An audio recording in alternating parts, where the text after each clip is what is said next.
আপনি জিহাদ করবেন কি দিয়ে?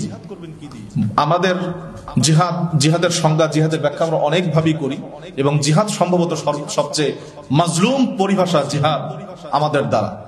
এখন এক এক সময় এক এক প্রেক্ষাপটে এক এক দেশে এক এক অঞ্চলে জিহাদের রূপরেখা ভিন্ন রকম হয়। বয়কট, আজকে পুঁজিবাদী বিশ্ব ব্যবস্থায় বয়কট একটা অন্যতম জিহাদ। বয়কট অন্যতম জিহাদ, কিন্তু আমরা বয়কট করেও বয়কটের অল্টারনেটিভ আমরা দিতে পারছি না, উপায় নেই আমাদের। আপনারা জানেন কিনা যে ওয়াশিংটন ডিসিতে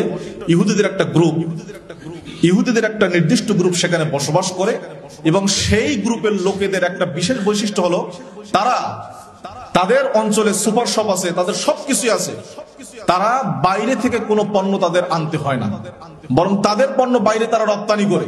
একটা অঞ্চল, ছোট্ট একটা মহল্লা, ছোট্ট একটা ব্লক, তারা তাদের মেয়েরা, তাদের বাচ্চারা সম্পূর্ণ নিজে উৎপাদন করে, তাদের সেই সুপার শপে সবকিছুই অ্যাভেলেবল সেখানে।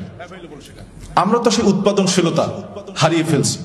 আমরা মুসলিম বিশ্ব আজকে বিনোদন এবং চাকচিক্য দুনিয়ার মোহে গা ভাসিয়ে দিয়েছি। আল্লাহ তাআলা আমাদের সবাইকে বোঝার তৌফিক দান করেন, আমিন। বাইতুল আকসাকে আল্লাহ তাআলা আল কিরাদা ওয়াল খানাজির, শুকর এবং বানরদের হাত থেকে রক্ষা করেন, আমিন।